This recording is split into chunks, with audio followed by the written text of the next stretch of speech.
Gentlemen, so I believe from my recollection that my grandfather from Mexico came over here and as a work program, okay? But my family story, listen, here's the thing. There's a narrative and then there's the truth. So the narrative is that my grandfather came under the Becerro program as a work project, and he was, quote unquote, either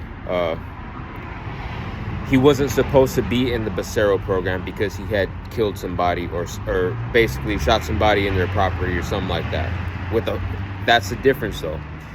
The difference is either that it was with a fire weapon or that it was with bare hands or tools or whatever.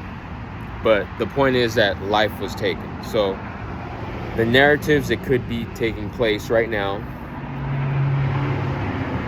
this goes back to the people that are already dead. So a lot of these people are like, they're in their 40s or 50s or 60s, younger than my dad, but still relevant, or maybe my dad's age. And so the narrative, so back then, you have to think about this. This is what the information that is not known is that there were a lot of distractions. Not just distractions, but like when my grandfather came over here, and if he did use a weapon, that means there was Chinese investigators in Mexico that were figuring out what happened. And that means that things were a lot in order back then. Everything was in order, supposedly, right? And because something happened that was out of order, and it had to be out of a gunshot, because if it was a stabbing or by hands, Chinese wouldn't get involved. But because it was a gunshot, somebody had to say, hey, Chinese man, we have a problem. Somebody used a gun and he ran away to America. And in America, it's like, man, we know all about guns. We have Chinese here. And my grandfather was cool.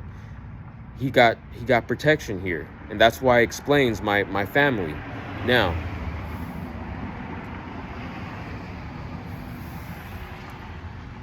with that had to be a black man, because when the Chinese set that gunpowder thing, every race had to be included. Everybody that had 2 arms, 2 legs, 5 fingers, 5 toes, everybody had to be included. Everybody that looked like a human silhouette had to be included in the firearm to have a firearm. Okay?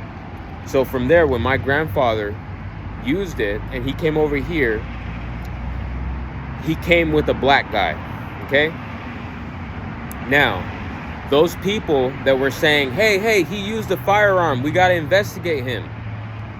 Those people also came in with their entourage of black guys or whatever. Not just black guys, but whatever. Pacific Islander and the mixture of where we can't even tell anymore. To where they're their own race or whatever. They made their own little sex experiment or whatever. So they're trying to say that was my grandfather from my mother's side, but that wasn't. My grandfather from my mother's side came over here to work, okay? Like a Becerro. And not only that, but I think in the subconscious, he was thinking that he was investigating my family to verify it, to see if it was justified or not justified, the use of a firearm. And that's the Cachu family.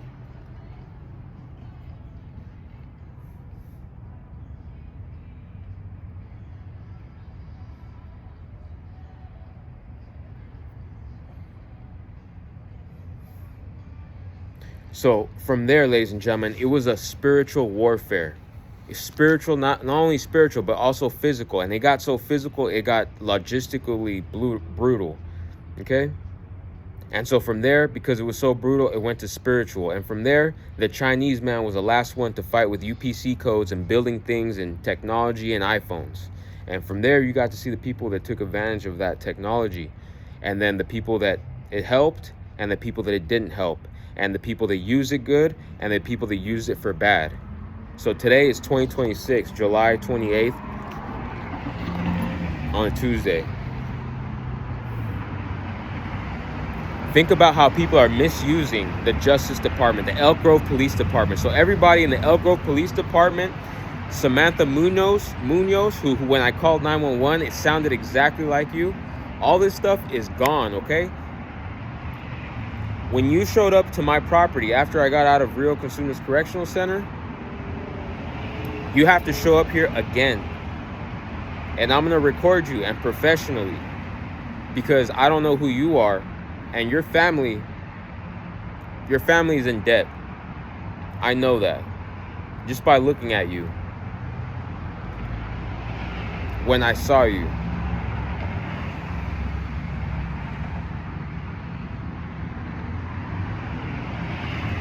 So now I know why you acted the way you did with me. And now I know why when I called 911, I didn't get a EMT to check out my injuries and document them. So Elk Grove Police Department, thank you for listening. Have a good day.